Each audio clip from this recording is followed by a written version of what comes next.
Merry Christmas. I invite you to rise in body and/or in spirit so we can ring in the evening with some carol singing. We'll start with Deck the Hall.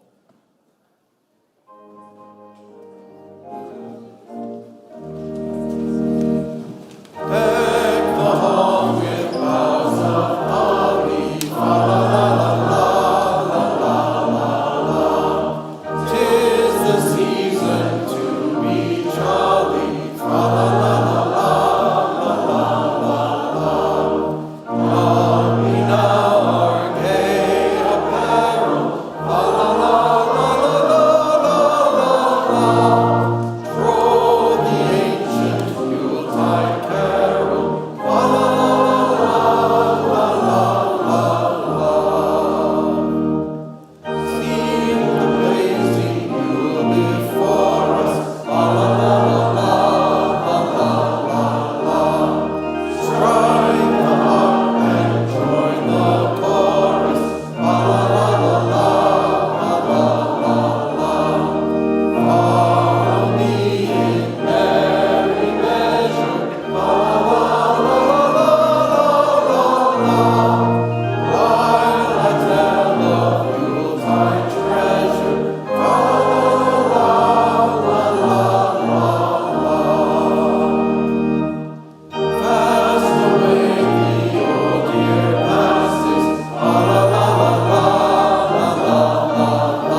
And it came to pass in those days, as it is always coming to pass.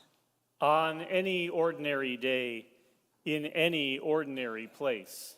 That the days were accomplished that a child should be born. Born into sunlight when despair was used up, had cracked open and fallen away like an empty shell. And this child's name would be called 1,000 beautiful names. Every word there is for gladness, every word there is for love, every word there is for peace. For why are we here but to remind each other what hope looks like, what hope feels like when you hold it in your hands and cradle it, whispering the quietest and bravest lullabies. For why are we born but to awaken, to stand upon this humble, holy ground and know that we are blessed? Welcome, friends, on this holy winter night, on this Christmas night. Please rise in all the ways we do and join together in the words of affirmation as we kindle our chalice flame. In the winter season of the year, dark and chilly, let us come into Christmas here. Let this light and warmth brighten our lives and our world. Let us find in the dark corners of our souls the light of hope, a vision of the extraordinary in the ordinary. Let us find rest in the quiet of a holy moment to find promise and renewal. Let us find the child in each of us, the new hope, the new light born in us. Now let's sing our opening hymn, People Look East. You're using a hymnal, it's number 226.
Our first story this evening comes from many years ago, a newspaper column written around Christmas time.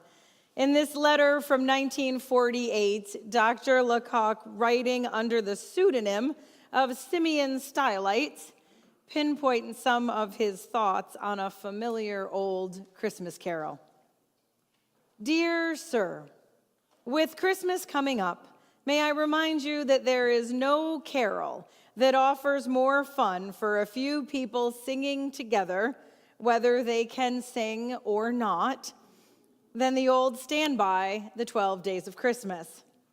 There is a fine lilt to it, and the fascination that children of all ages find in a cumulative song, where the list of things to be remembered and repeated gets longer with each stanza, and you get all out of breath and have a grand time. It is an old and universal carol in celebration of the 12 days from Christmas to Epiphany. You know it. On the first day of Christmas, my true love gave to me a partridge in a pear tree. On the second day of Christmas, my true love gave to me 2 turtle doves and a partridge in a pear tree. Then it goes on with a list of the most riotously inappropriate and ludicrous gifts. 3 French hens, 6 geese laying, 7 swans swimming, 8 maids milking, ending with 12 drummers drumming. Nonsense? Not by a jug full of wassail. It is a profound philosophy of giving. It celebrates the high wisdom of completely inappropriate and largely useless gifts. And a good thing to remember just before Christmas. A partridge in a pear tree. What on earth could one do with that? That's the beauty of it. That makes it something to sing about. And folks have been singing about it for several hundred years. Would they have sung about a floor mop? Highly appropriate for floor cleaning. Or a tea kettle? Or a foot warmer? Not much. So take a suggestion for your shopping list. Give your true love an inappropriate gift. Don't get Grandma another lace cap or pair of woolen mittens. She has plenty already, and besides, she hates the things. Get her a little bottle of Chanel No. 5 or a set of lipsticks or a pair of dancing slippers. That will boost her morale, make her feel she is still alive. As you reach for that fine book for your beloved pastor, the learned home archaeology and the Bible, stay your hand. Reach over to the next counter and get him the New Yorker Book of Cartoons. There will be several cartoons highly inappropriate for the clergy. That's the idea. There are few joys greater than that of stepping out of character for a time, and I will bet it will do a lot more for his sermons, too. And for your father, lay off the neckties and the conservative scarves. Get him a Lionel electric train appropriate for age 9. You know he's always wanted one. And for your beloved, well, that has me stumped as usual. How about a partridge in a pear tree? That would be a surprise. The best gifts of love are those which show a lovely lack of common sense. Flowers, they fade, don't they? A bracelet, invariably a nuisance. It is usually around the 25th anniversary where we start giving things like vacuum cleaners and mixers. There is a high precedent for all this. The first Christmas gift was highly inappropriate. A baby in a barn. Who wanted that? No one clapped their hands and said, goody, goody, just what I wanted. That is no one except a few souls who could really see. Some shepherds, some wise ones, and his mother. On that cold night in a barn, they were looking for a king. One to slay their foes and lift them high. What came to them was a little baby who made the angels cry. Yours with a sprig of holly, Simeon Stylites. And now let's all sing together the final verse of that beloved carol of inappropriate gifts, the 12 Days of Christmas.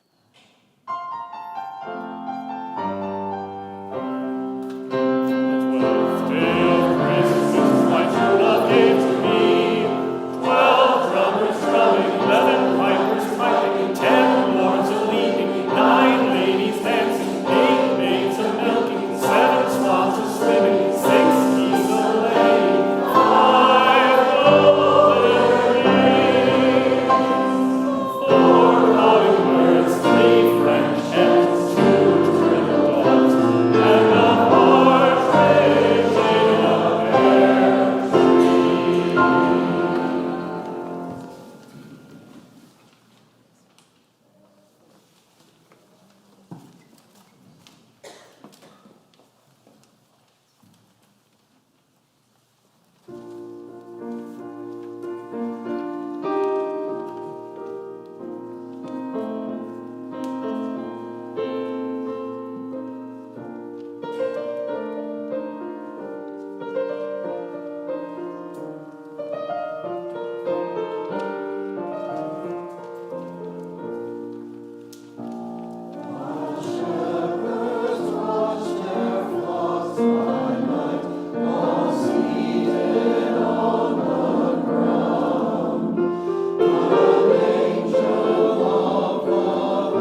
The Unitarian Universalist minister Robert Fulghum served for many years a congregation in the Pacific Northwest, and this is one of his recollections of a particular Christmas incident. Our church had not had a full-blown Christmas pageant in years. For one thing, we had become fairly rational and efficient about the season, content to let the Sunday school observe the event on their own turf in a low-key way. Then, too, there was the last time that we had gone all out. That week of the Christmas pageant coincided with an outbreak of German measles, chickenpox, and the flu. The night of the pageant, there was a sleet storm, a partial power failure that threw some people's clocks off, and one of the sheep hired for the occasion got diarrhea. That was about par for the course, since Joseph and two wise men upchucked during the performance, and some little angels managed to both cry and wet their pants. To top it off, the choir of teenagers walking about in an irresponsible manner with lighted candles created more of a feeling of fear of fire and the wrath of God than a feeling of peace on earth. I don't think it was really all that bad, and maybe all those things didn't happen the same year, but a sufficient number of senior ladies in the church had had it up to here with the whole hoo-ha and tended to squelch any suggestion of another pageant. It was as if cholera had once again been among us. Nobody wanted to go back through that again. But nostalgia is strong, and it addled the brains of those same senior ladies as they considered the pleas of the younger mothers who had not been through this ritual ordeal and would not be dissuaded. It was time their children had their chance. And in short order, people who kept saying, "I ought to know better," were right in there making angel costumes out of old bed sheets, cardboard, and chicken feathers.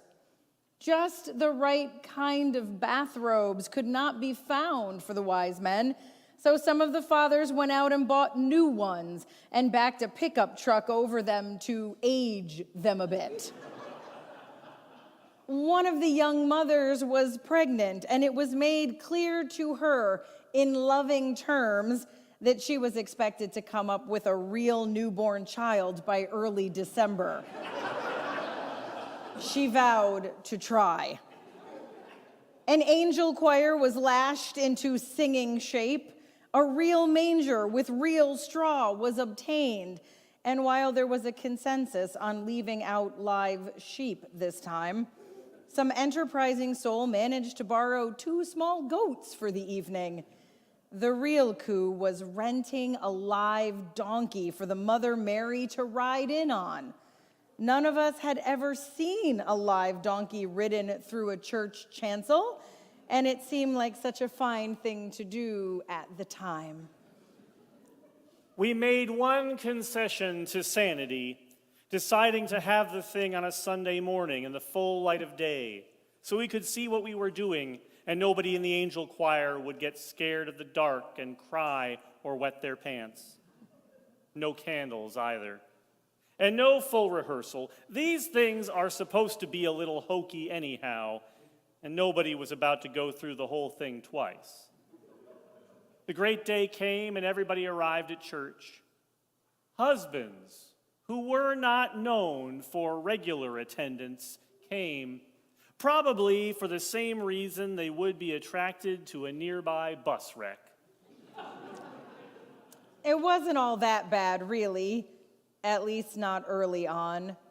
The goats did get loose in the parking lot and put on quite a rodeo with the shepherds. But we hooted out the carols with full voice, and the angel choir got through its first big number almost on key and in unison. The Star of Bethlehem was lit over the manger, and it came time for the entrance of Joseph and Mary, with Mary riding on the rented donkey, carrying what later proved to be a Raggedy Andy doll, since the pregnant lady was overdue.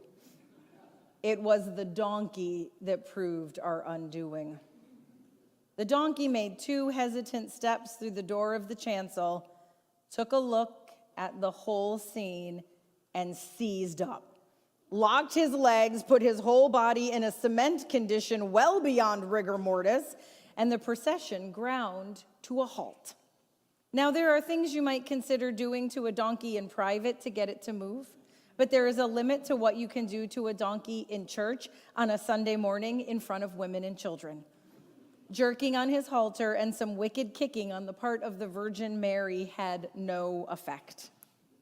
The president of the Board of Trustees, seated in the front row and dressed in his Sunday best, rose to the rescue. The floor of the chancel was polished cement, and so, with another man pulling at the halter, the president of the board crouched at the stern end of the donkey and pushed, slowly sliding the rigid beast across the floor, inch by stately inch. With progress being made, the choir director turned on the tape recorder, which blared forth a mighty chorus from the Mormon Tabernacle Choir, accompanied by the Philadelphia Orchestra. Just as the donkey and his mobilizers reached mid-church, the tape recorder blew a fuse, and there was a sudden silence. And in that silence, an exasperated voice came from the backside of the donkey. "Move your bleep! You bleepity bleep!" Followed immediately by a voice from the rear of the church, the donkey pusher's wife, "Leon, shut your filthy mouth!" And that's when the donkey brayed. If we had held an election for jackass that day, there would have been several candidates mentioned, and the vote would have been pretty evenly distributed. We are such fun to watch when we do what we do. And though it has been several years since the church has held another Christmas pageant, we have not seen the last one. The memory of the laughter outlives the memory of the hassle. And hope always makes us believe that this time, this year, we will get it right. That's the whole deal with Christmas, I guess. It's just real life, only a lot more of it all at once than usual. And I suppose we will continue doing it all. Get frenzied and confused and frustrated and even mad, and also get excited and hopeful and quietly pleased. We will laugh and cry and pout and ponder, get a little drunk and excessive, hug and kiss and make a great mess, spend too much, and somebody will always be there to upchuck or wet their pants. As always, we will sing only some of the verses and most of those off key. We will do it again and again and again. We are the Christmas pageant, the whole dang thing. And I think it's best to just let it happen. As at least one person I know can attest, getting pushy about it is trouble.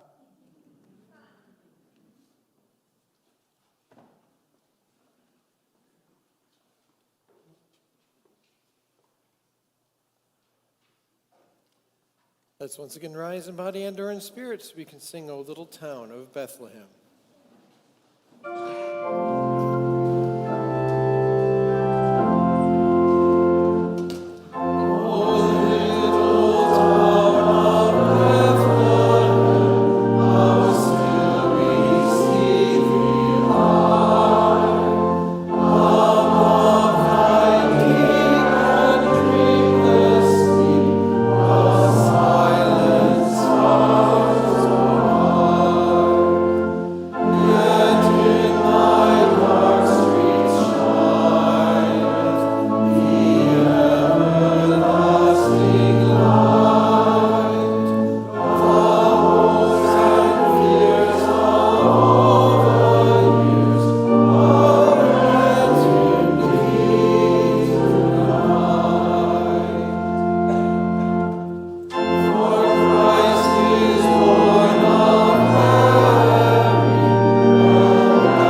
Howard Thurman is among the most important names in theologians in America in the 20th century.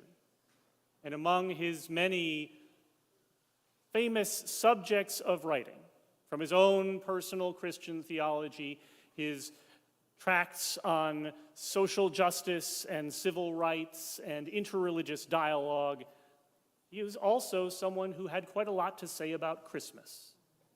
This is one of his reflections. It begins as a sort of parable of an imagined character, the desert dweller. He has lived in the desert so long that all of its moods have long since become a part of the daily rhythms of his life. But it is not that fact that is of crucial importance. For many years, it has been his custom to leave a lighted lantern by the roadside at night to cheer the weary traveler. Beside the lantern, there is a note which gives detailed directions to where his cottage may be found, so that if there is distress or need, the stranger may find help. It is a very simple gesture, full of beauty and wholeness.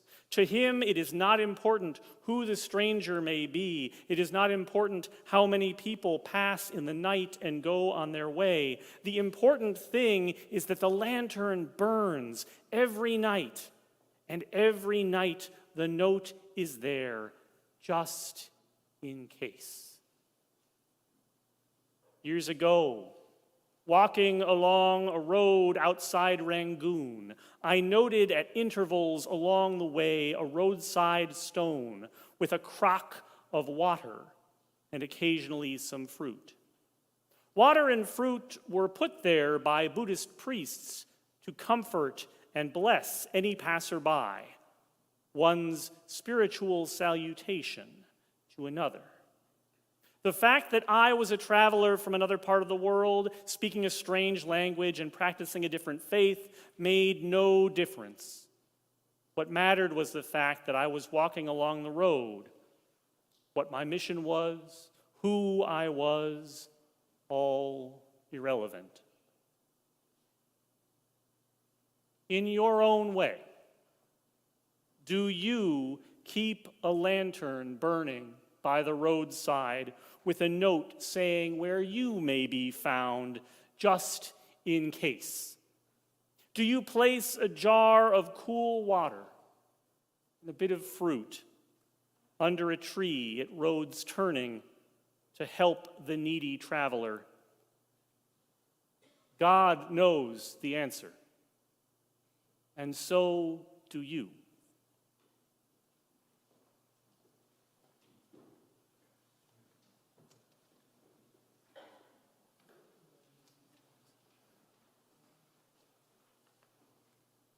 Let's remain seated and sing, "It Came Upon the Midnight Clear."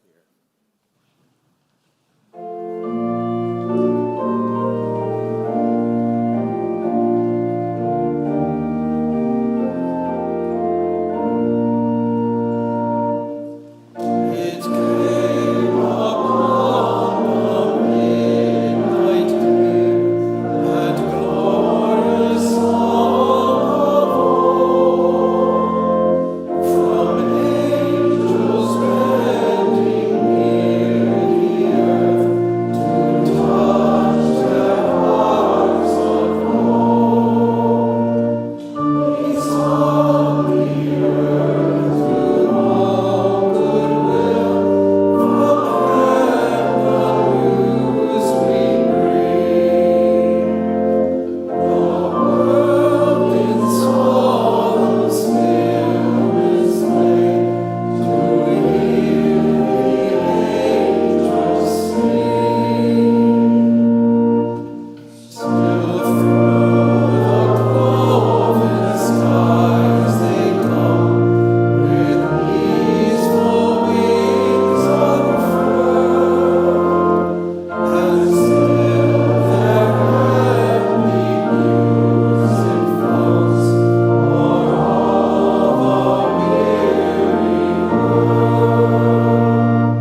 come from the Benedictine sister and author and teacher Joan Chittister. Christmas is a strange season. When you're a child, it is a season of presents. When you're young, it is a season of parties. When you get your own home, it's a season of preparations. But when you get older, Christmas changes color drastically. Suddenly, out from behind the advertisements and big dinners, through the haze of old carols and soft candles, we begin to see what Christmas is really all about. Christmas is about finding life where we did not expect life to be. Every year of life waxes and wanes.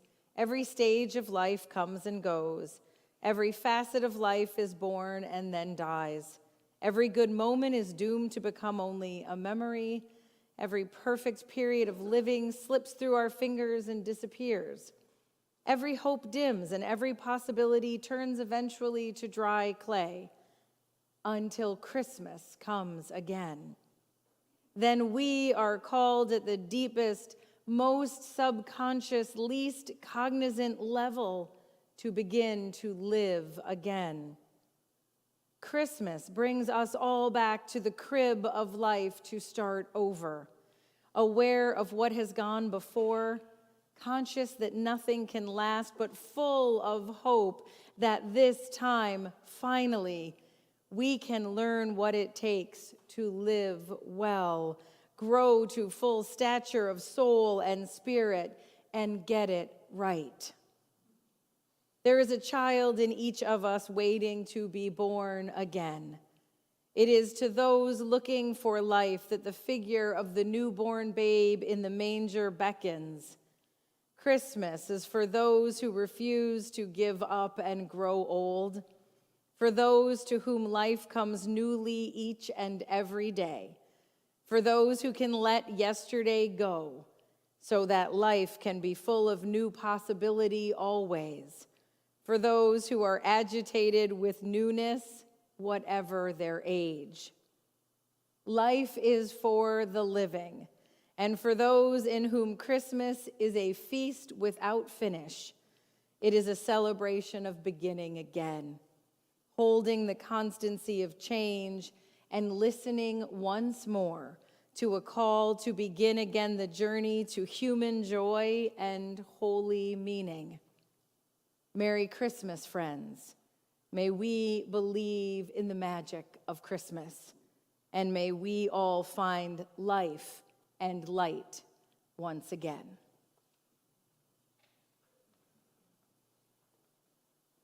I invite you now into this time of giving and receiving, where we give freely and generously in support of ideals we cherish.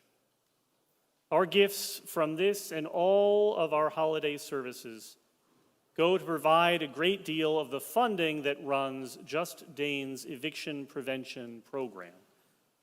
Sometimes the difference between a family being out on the street or staying in their home can be just a little help with the rent. With your help, Just Dane and Joining Forces for Families are helping people to prevent eviction and homelessness. You'll see on the screen that you can donate directly from our website, fusmadison.org. You'll find the text to give information there as well. We thank you for your generosity and your faith in this life we create together.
We stand with eyes toward the east, awaiting the rising of a star, and pray that love shall become flesh and dwell among us, and that compassion shall be born in human hearts. Let us be still in the darkness of our sacred space and listen to the quiet around us. For even in the quiet, there is the gentle being with others. Let us feel the warmth of our community, knowing we are not alone, for in the quiet shadow is the glow of life within all. Let us know in the darkness the gift each candle bears, a small flame, a diminutive light, yet the wondrous gift to kindle another's glow. Let us be in awe at this moment as we each take up the flame and the light envelops this room, as hope for peace and goodwill fill this night.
Tonight, in this community, we have shared stories, sung carols, opened our hearts to the beauty of music.